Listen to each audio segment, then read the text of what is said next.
Olá, gente, seja muito bem-vindo ao Dentro da Área aqui na tela da TV Assembleia, o programa de esporte que te leva o melhor de todas as modalidades. Saiba o que você destaque no programa de hoje. Sampaio Basquete vence SESI e garante melhor campanha da LBF na primeira fase. Wesley é cortado da seleção por lesão na perna esquerda. Motoclube perde para o Parnaíba e está eliminado da Série D. IAP é derrotado para o Maracanã e encerra a competição sem vencer. E o Sampaio avança ao mata-mata após derrota para o líder Iguatu. E mais, a importância da atividade física na terceira idade.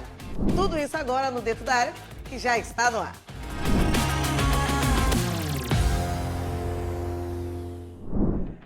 Dentro da Área começando, seja muito bem-vindo ao programa aqui na tela da TV Assembleia. A gente começa o programa, claro, acionando meu querido amigo Gregório Dantas. Greg, seja bem-vindo ao Dentro da Área. Dani Kling, tudo bem, minha amiga? Tudo certo, tudo tranquilo? Final de semana foi intenso, foi de boa? Foi tranquilo, tudo de boa, só não foi bom pro time maranhense, né? Só pro Imperatriz. Só pro Imperatriz foi tudo certo. Escapou, né? Escapou. A gente vai começar o programa hoje fazendo um giro, né, no esporte maranhense. Destaque para o Sampaio Basquete, que venceu o SESI Araraquara fora de casa.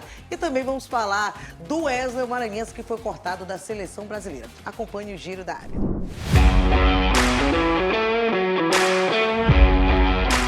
O Sampaio Basquete confirmou a melhor campanha da primeira fase da Liga de Basquete Feminino, ao vencer o SESI Araraquara por 61-48. Com o resultado, a equipe maranhense chegou à sua 16ª vitória na competição e assegurou a liderança da fase classificatória. O confronto marcou o reencontro entre as equipes após a decisão da Copa LBF, vencida pelo Sampaio em maio. A ala Rafa Monteiro foi eleita a MVP da partida. Ela terminou o confronto com 15 pontos, 1 rebote e 4 assistências, sendo uma das principais peças da vitória maranhense em Araraquara.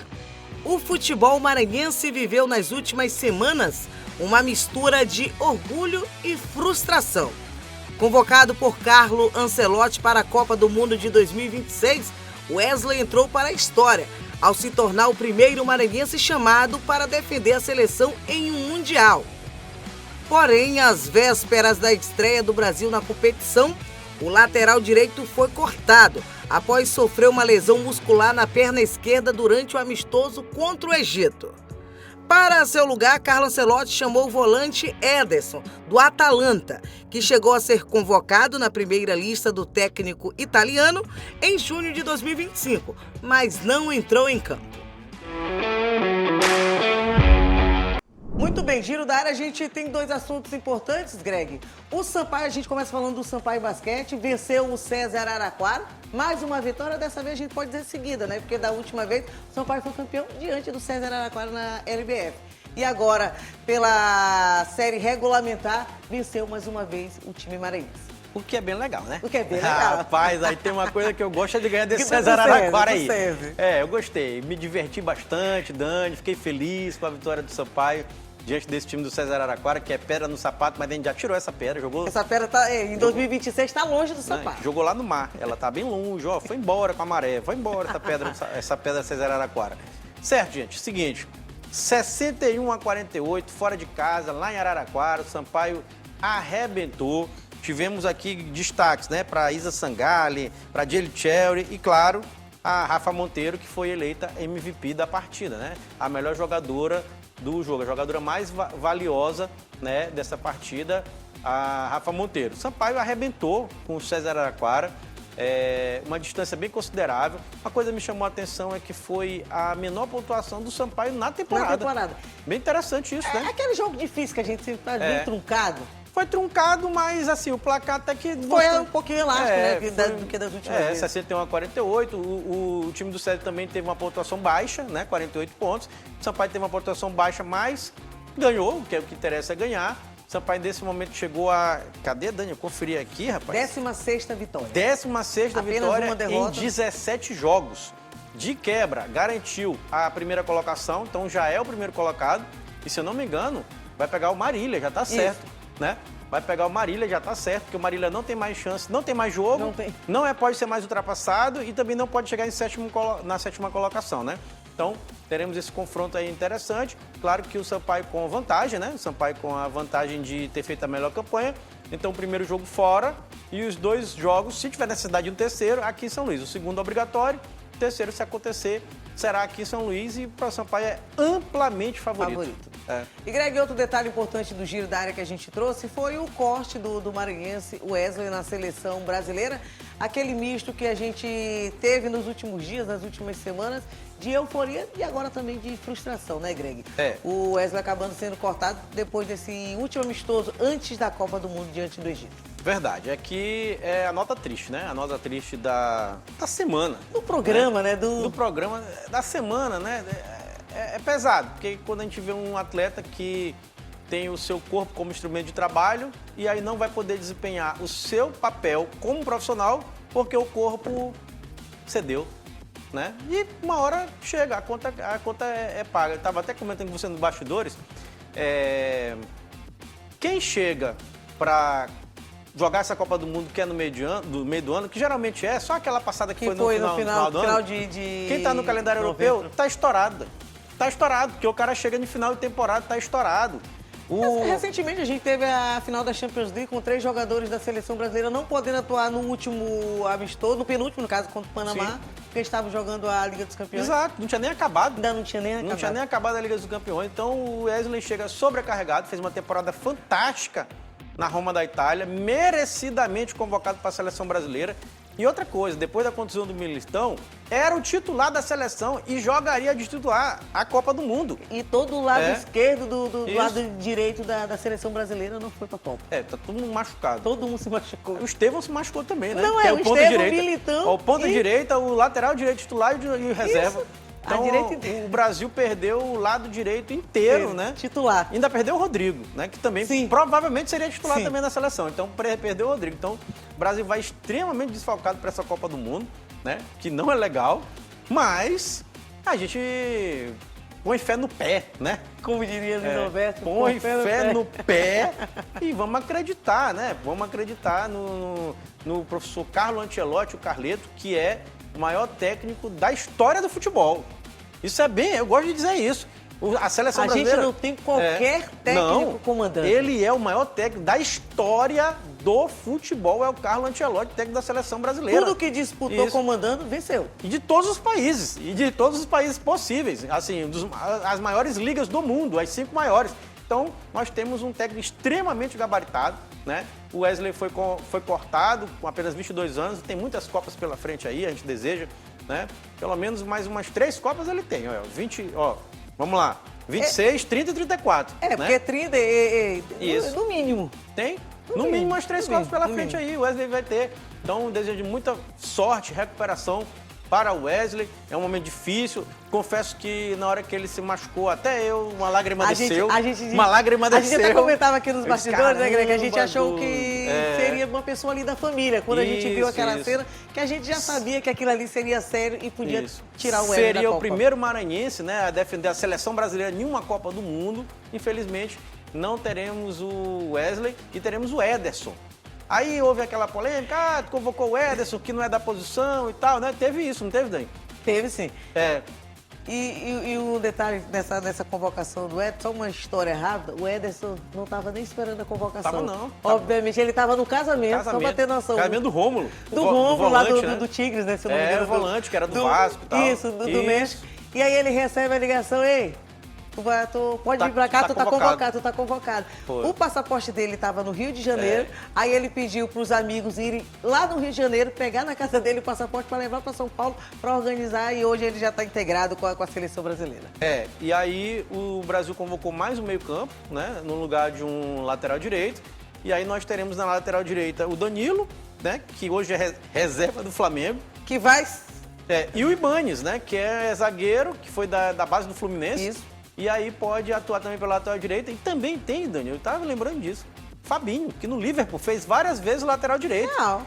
Ele é primeiro volante, mas no Liverpool algumas vezes fez lateral direito, fez primeiro volante também no Liverpool. Então tem ali. E lembrando que nenhum ali do todos que a gente falou é lateral direito de fato, né? É. E o Wesley ele teve esse corte da seleção brasileira e ele seria o lateral direito de fato. E aí ele reforça mais o meio-campo, né? A estratégia do Ancelotti é isso, né? Botar mais uma opção ali de meio-campo. O Ederson é um excelente jogador, fez uma temporada fantástica na Atalanta, inclusive essa e a anterior, quando a Atalanta ganhou, né, Campeonato Europeu. Então, eu acho que foi uma contratação, uma convocação acertada nesse aspecto. Aí, mas se fosse um lateral direito? Não, se fosse para convocar um lateral direito, eu convocaria o Vitinho do Botafogo. Mas se ele não quer um lateral direito, eu entendo a convocação do Ederson. Eu entendo a convocação do Ederson, que inclusive é jogador do Manchester United, né? Sim. Tá saindo da Atalanta. Saindo da Atalanta para ir para o lugar do Casemiro. O Casemiro, que indicou ele para ficar no lugar dele. Então, eu acho que vamos torcer. Vamos torcer pelo Brasil. A gente deseja força, claro, pro Wesley e a gente acredita, claro, na seleção brasileira, que no próximo programa, Greg, a gente já vai estar sabendo sobre a seleção brasileira no primeiro jogo que acontece no próximo sábado, dia 13, dia de São João, de Santo Antônio. Tem isso. Próximo programa a gente já traz o primeiro jogo, O primeiro jogo da seleção brasileira. Com Brasil e Marrocos. Verdade. Agora a gente vai trazer uma reportagem bem bacana sobre a prática de atividade física na terceira idade. Corpo e mente andando casado, e a gente traz agora a reportagem de Sam Stephanie no Dentro da Área. Aos 81 anos, Concita mantém uma rotina de exercícios físicos. Há 5 anos, divide sua semana entre treino funcional, dança e musculação. Adoro, me sinto muito bem, muito disposta, com uma vitalidade, porque para mim a gente fazer exercício é saúde. Assim como Concita, cerca de 18 idosos fazem parte deste grupo de treino, que representa uma mudança no cenário das academias e das práticas esportivas que vem crescendo. Cada vez mais, os idosos estão incluindo em sua rotina exercícios físicos. Com o processo de senescência que está constante na atualidade, os idosos eles sentem a necessidade de se movimentar, de praticar uma atividade, de praticar um exercício físico. Porque se é comprovado, ainda mais nesse mundo de pós-pandemia, que o exercício físico é uma das estratégias não farmacológicas mais eficazes. A Organização Mundial da Saúde recomenda que idosos a partir dos 65 anos realizem pelo menos 2 horas e meia a 5 horas por semana de exercícios aeróbicos com atividades moderadas, como caminhada rápida, dança e hidroginástica. E 1 hora e 25 minutos a 2 horas e meia por semana, atividades mais pesadas, como natação ou corrida leve. E 2 ou mais dias por semana pratiquem musculação leve. A profissional de educação física explica que os benefícios são físicos e psicossociais. O idoso, nesse processo de senescência, esse processo de envelhecimento, ele perde músculo, ele perde massa óssea, e isso deixa ele muito fraco e acaba atrapalhando ele e aumentando um risco de queda, por exemplo. E também a perda do equilíbrio. Exercício de força, exercício funcional, ele promove essa qualidade e facilita com que as atividades diárias ele consiga fazer de uma forma mais facilitadora. O idoso ele consegue sentar, levantar de um sofá, sentar e amarrar um cadastro do tênis. A gente pensa que não, mas cada exercício físico ele tem um objetivo e esse objetivo é principalmente promover força e melhorar na atividade dele da vida diária. E tem a questão psicossocial. Aqui, quando ele chega, ele não vai encontrar pessoas diferentes do mundo dele, ele vai encontrar, pelo contrário, ele vai encontrar pessoas onde vivem as mesmas coisas que ele, que estão em casa, muitos deles já são aposentados, que acabam que a gente sabe que nessa vida corrida, quando a gente se aposenta, tem aquele aquele baque em relação a de não ter o que fazer. Então, aqui eles encontram pessoas que partilham dos mesmos sentimentos e aqui gera uma questão social. Quem pratica atividade física sabe que faz muita diferença no dia a dia. A gente faz para manter a saúde. Melhora muito, a gente fica mais ativa, dores que eu sentia na perna, melhora. Tem dia que dói, mas melhora mais, né? E muita coisa, tudo na vida melhora com a ginástica. Movimentar o corpo é um forte aliado do envelhecimento saudável. Seu Eliseu Freire, ex-militar, é um bom exemplo. Aos 86 anos, ainda se garante na barra fixa.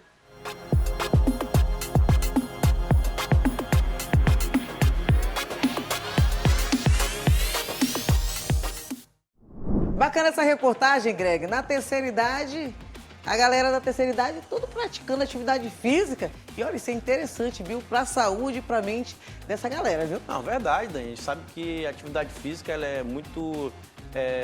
aliás, é fundamental tanto para a saúde física quanto para a saúde mental, né? Sabe que muitos, inclusive psiquiatras, psicólogos, falam, você tem que fazer uma atividade física. Que aí você libera endorfina no corpo e tal, e aí libera a sensação de bem-estar, e aí evita problemas de saúde mental, como depressão, crise de ansiedade, crise de pânico. Então, várias doenças são, vamos chamar assim, são diminuídos os efeitos delas, os efeitos dessas doenças nas pessoas com a prática da atividade física. Isso sem contar o benefício físico mesmo, né? Que aí tem melhoria do sistema cardiovascular, né, Dani? Perda de peso, combate a... Depressão, combate a... Isso, várias... Então tem milhares... Tem um leque, né? Tem milhares de possibilidades e milhares de benefícios da atividade física. E os idosos, né, estão fazendo. Tem que correr atrás mesmo, né, Dani? E tem idoso muito melhor do que a gente, viu? Ah, tem, nessa prática, claro. Indo 2, 3, 4 vezes na semana, isso é bastante importante. Tá certo.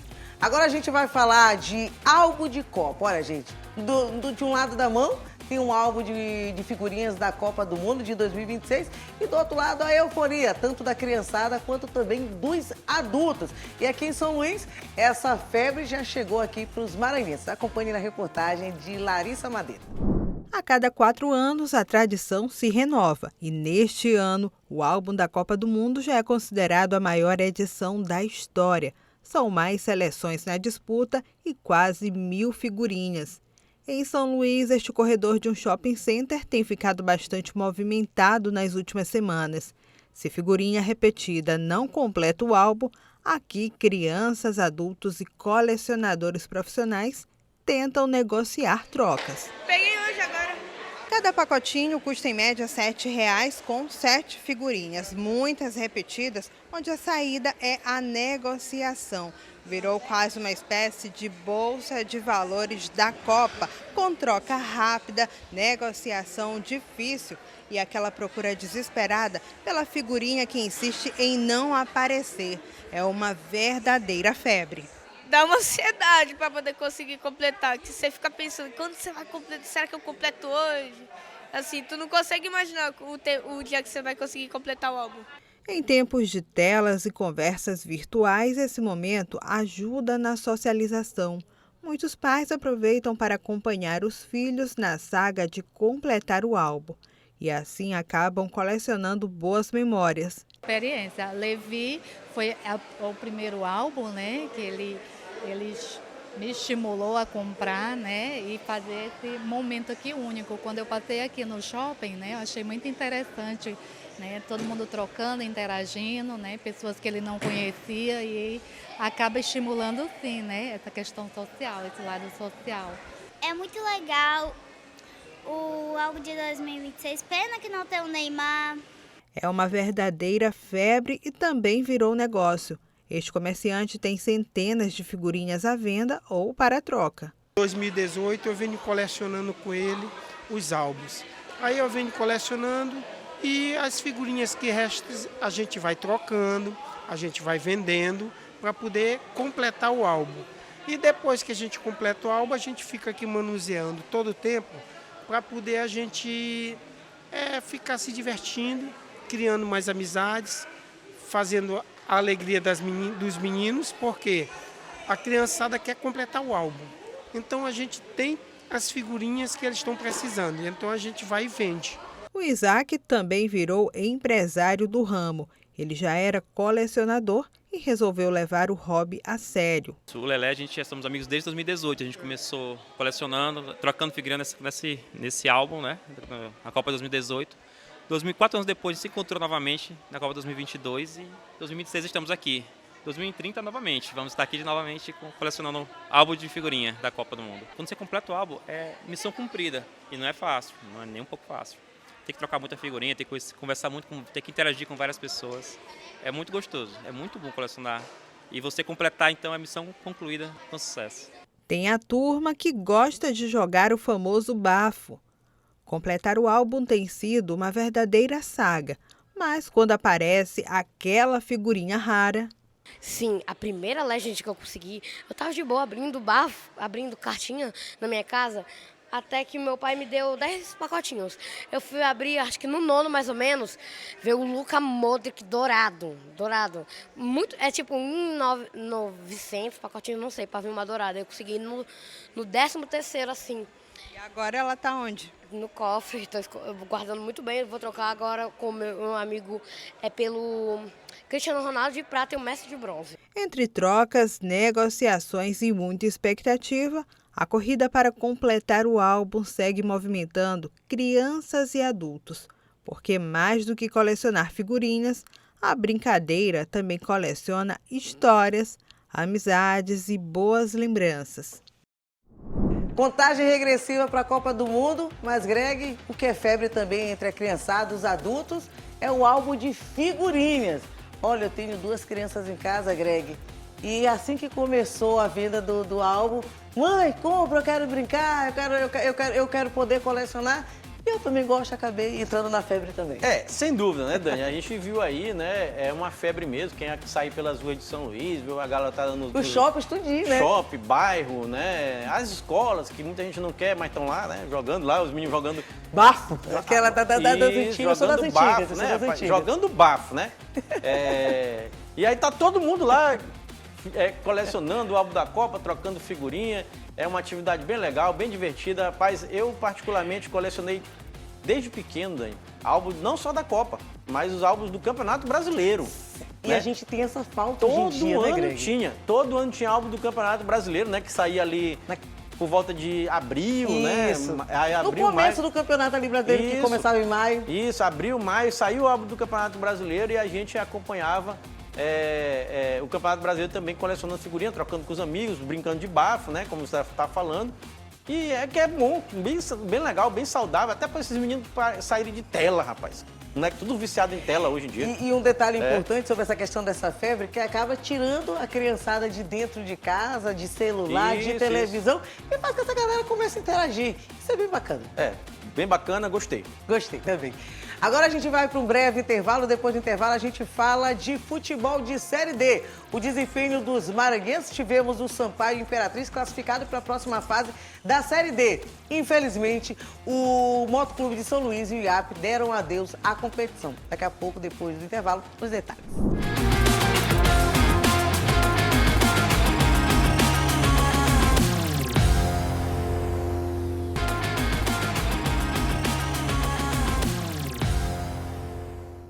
Agora a gente fala de futebol, vamos falar de Série D. O desempenho dos maranhenses no fim de semana. Todos os detalhes da última rodada com Sam Stephanie.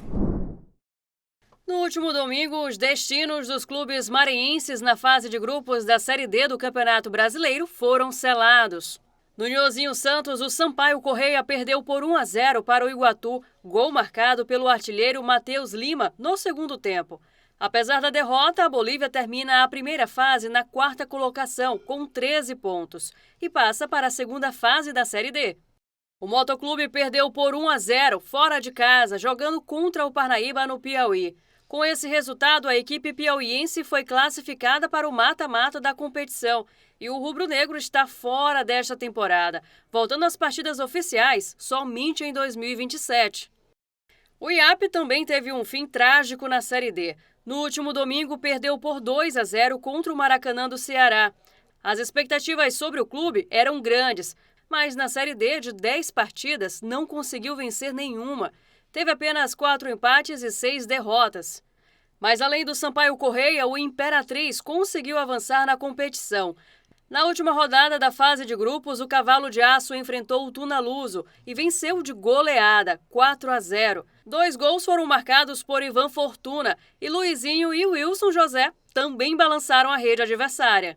Assim, ainda tem clube maranhense na disputa pela Série D do Campeonato Brasileiro. O Tubarão e o Cavalo de Aço se mantêm vivos para a alegria do torcedor. As partidas da segunda fase devem acontecer nos próximos 2 fins de semana. Sampaio Correia encara o Trem do Amapá e o Imperatriz joga com o Maracanã do Ceará.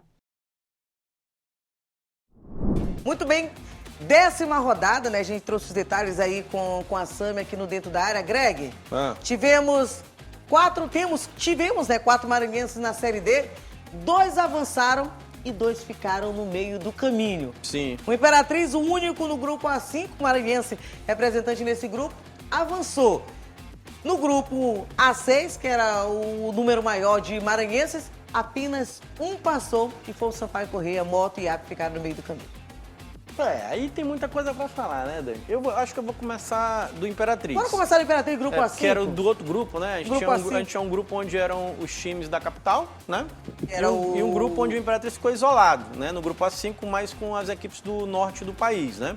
E aí, o Imperatriz, com seus altos e baixos durante a competição, ainda terminou em terceiro, né? É incrível. Trocando técnico, mudando tudo. Em 4 meses, 4 técnicos diferentes de Imperatriz. E fez 15 pontos, uma pontuação bem expressiva. Bem expressiva. Verdade. 15 pontos, terminou na terceira posição do grupo. O trem, né, foi o líder, como você pôde acompanhar na reportagem. Inclusive que perdeu para o Imperatriz de 4-0 dentro do freio. Isso. Foi o líder lá com 20 pontos. Aí o Águia de Marabá ficou em segundo com 18. Aí nós tivemos o Imperatriz em terceiro com 15. A Tuna em quarto com 13, o Tocantinópolis fez 12 e o Oratório 4, que foi o saco de pancada. Aqui eu chamo a atenção o seguinte, o único jeito do Imperatriz não passar de fase antes da rodada era se ele tinha um saldo de 7 gols à frente do Tocantinópolis. Então o Imperatriz tinha que perder e o Tocantinópolis ganhar e tirar o saldo. Ou seja, o Tocantinópolis tinha que golear e ele fez.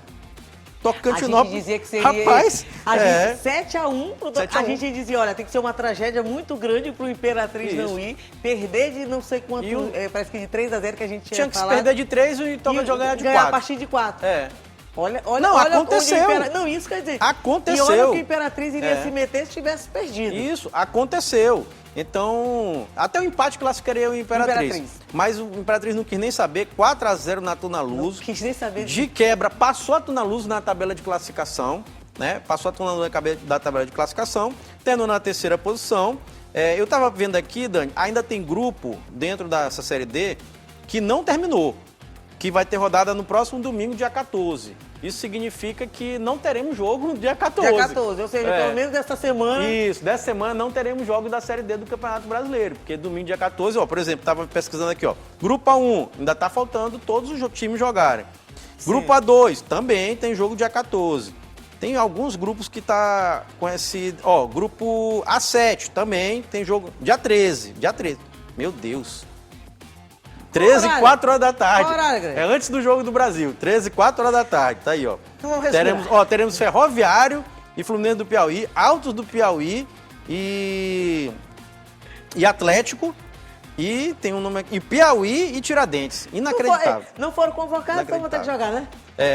Aí Grupo A8 também tem jogo dia 14. Que é o domingo, que é menos pior, né? Isso. E no grupo A9 também jogo dia 14.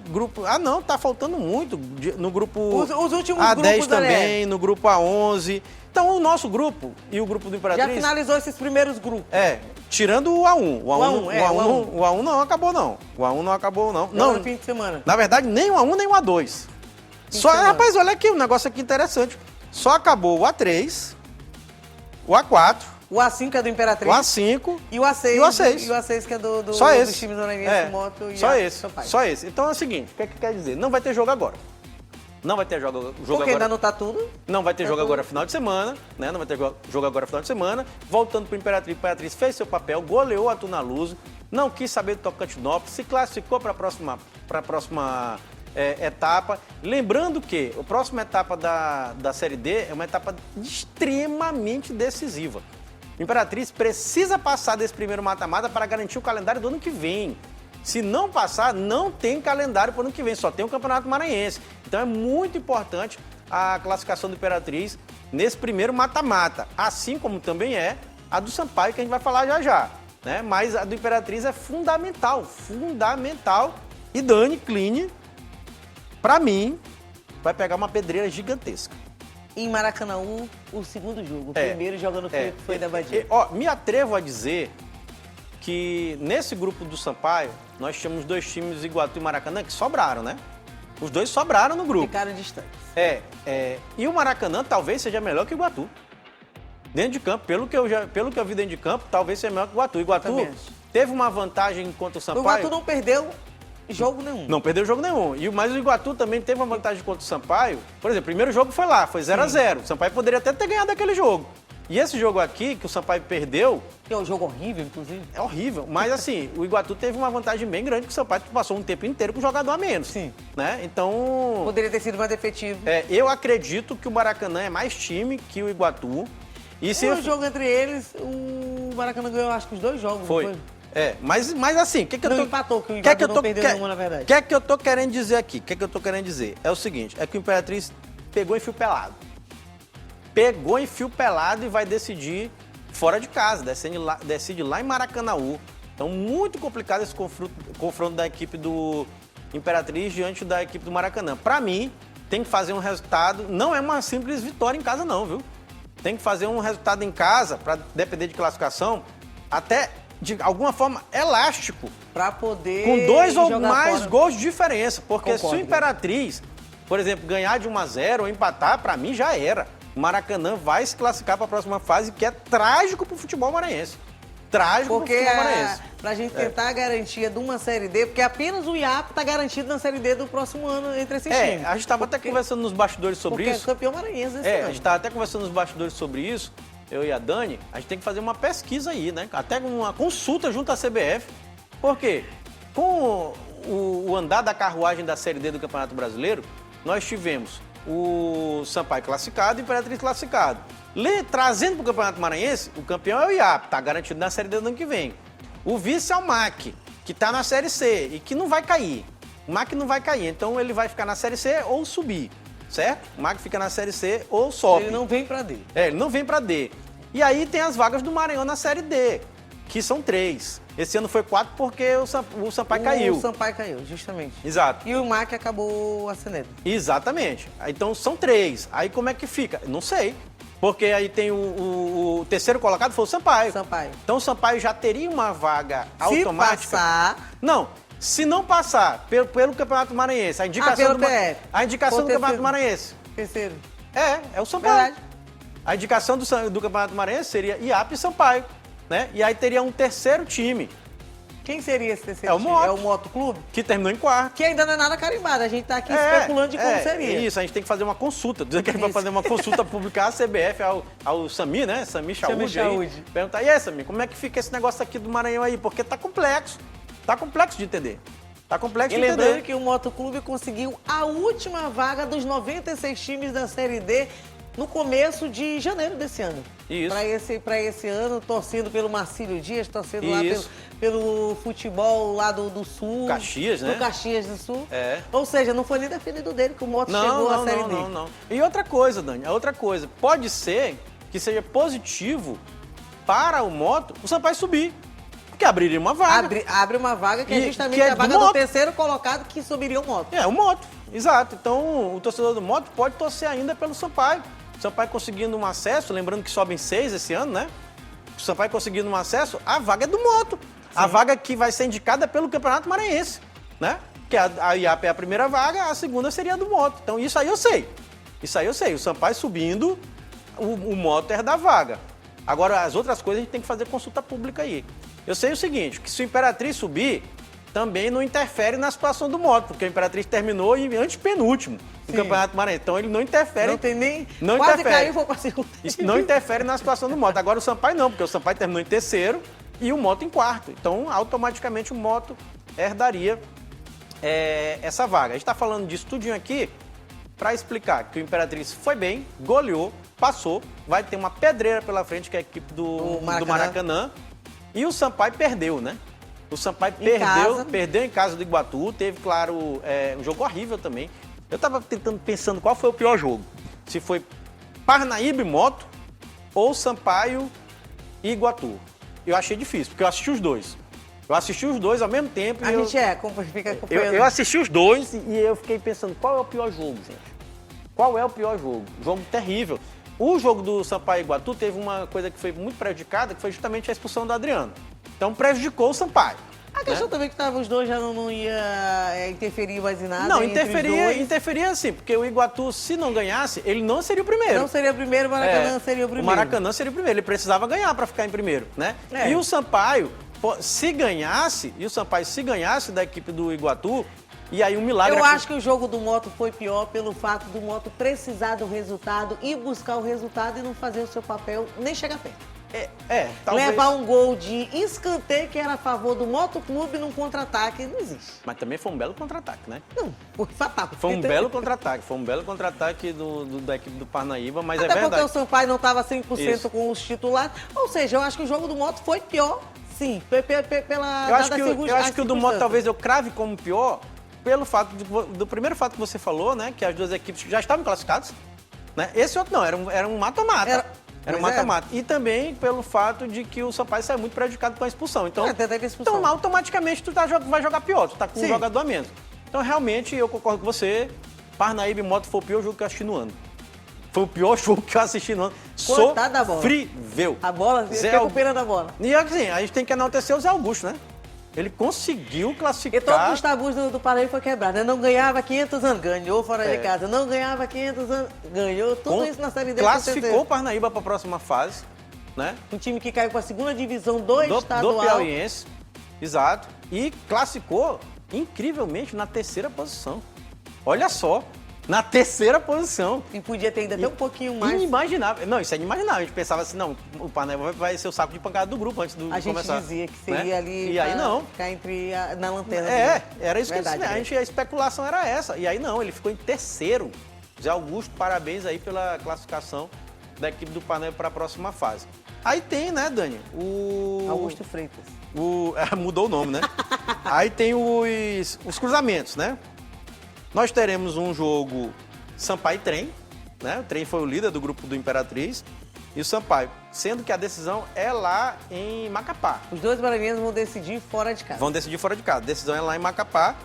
Aí, nesse jogo aqui, Dani, eu já avalio como possível a passagem do Sampaio. Apesar do Trem ter sido líder, eu avalio o Sampaio como um time capaz de ganhar a equipe do Trem, como o Imperatriz foi capaz, inclusive goleou o Trem. Né? É bom lembrar isso, o Imperatriz goleou o Trem.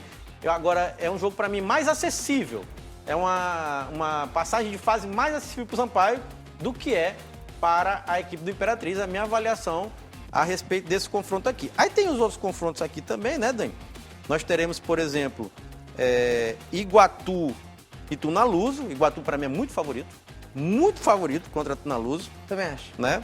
Teremos também Águia de Marabá e Parnaíba. Para mim, o Águia de Marabá é favorito, não vou dizer muito, mas é favorito diante do Parnaíba. Eu vou torcer ali, eu não vou mentir ali pelo Parnaíba, pelo Zé Augusto. Não, eu torço pelo Parnaíba e pelo Zé Augusto também. Mas eu acho que eu não gosto desse Águia de Marabá também, não. Eu não gosto desse Águia de Marabá, não. Não gosto, nunca gostei. O futebol maranhense não gosta. Então eu torço pelo sucesso do Parnaíba, apesar de achar muito complicado, muito difícil o Parnaíba passar. E lembrando também que o Parnaíba é tudo ou nada. Se não passar, não tem calendário no que vem. Vai jogar a Série B do Piauiense. Então, pro Parnaíba é vida ou morte também. Então, os confrontos são esses, né? Eu espero, sinceramente, que Sampaio e Imperatriz passe, apesar de acreditar que a missão do Sampaio é mais acessível. Com relação ao desempenho dos maranhenses dentro da Série D, para mim é péssimo. Péssimo. Nós tínhamos um grupo aqui em São Luís, um grupo aqui da capital, com 6 times. 6 times. 2 ficariam de fora. Não. Da próxima fase, não do dia da próxima fase. A gente poderia ter os 3 classificados. Né? 3 classificados. E a gente teve porque... tinha que ir. Isso é uma vergonha. Sendo que o Lanterna, sem ganhar um jogo no campeonato, é o atual campeão maranhense, o IAP. Diferentemente, que a gente tem que trazer um adendo aqui, ok, o Imperatriz passou. Pra mim, dos maranhenses, o melhor maranhense ali foi o Imperatriz. Sem dúvida. Teve uma situação, não oscilou tanto no campeonato brasileiro da Série D. Fez uma pontuação boa. Sampaio passou, só que a gente não pode dizer também que o Sampaio passou porque passou tranquilo. Não. O Sampaio, até a 3ª ou 4ª rodada, não tinha nem feito gol na competição. E aquele detalhe que a gente fala aqui mesmo, Greg. Passou porque deveria passar e, no caso, foi o Sampaio. O Sampaio passou porque tinha que passar. Maranhense assim, premiado pela incapacidade de moto e app. Não tinha jeito, não tinha que passar, e foi o Sampaio. Isso é uma vergonha, gente. Chegou ao tempo da gente até falar quem será o maranhense que vai passar. Que coisa, cara. Não, isso é uma coisa bem séria, merece até um estudo aprofundado, a gente analisar o que é que acontece com o futebol maranhense. A gente até sabe, né? Umas coisas que acontecem, por que leva a essa situação. Mas, de fato, gente, é um absurdo. É um absurdo os times do futebol maranhense passar uma vergonha no grupo onde tem Iguatu, Maracanã e Parnaíba. Pelo amor de Deus. O Imperatriz representou bem, como a Dani falou. Representou bem, terminou na terceira colocação. Inclusive com troca de técnicos, né, gente? A gente tem que destacar. Com uma pontuação boa, de 15 pontos. Mas aqui na capital, decepcionante. Verdade. Greg, falando sobre Série D, a gente vai encerrando o programa de hoje. Quem quiser assistir novamente dentro da área, dia e horário. Pois é, você quiser assistir o Dentro da Área, né? Você pode... aliás, você pode acompanhar o nosso programa pelos nossos canais de interação, né? Tem o nosso site, que é o al.ma.leg.br/TV. Tem também o telefone da nossa redação, que é o 3269-3008. Tem também o nosso WhatsApp, que está passando aqui embaixo da sua tela. E o programa, como a Dani disse, ela tem reprise. Agora, meia-noite, tem uma reprise. E aí na terça, toda terça, né? 7h30 da manhã e também 2 horas da tarde. Lembrando, registrando, que o Dentro da Área está disponível no YouTube. O programa completo, as matérias, as reportagens, você pode ir lá comentar, curtir e compartilhar com os seus amigos e vamos torcer para o Brasil. Vamos sim. Greg, né? Até o próximo programa que a gente traga a vitória e a primeira vitória rumo ao Hexa. Isso, vamos lá, que gente, a Copa já começou, né? Obrigada pela audiência. Dia 13, Brasil estreia na Copa do Mundo diante do Marrocos. Até lá, gente. Tchau, tchau. Tchau, valeu. Tchau.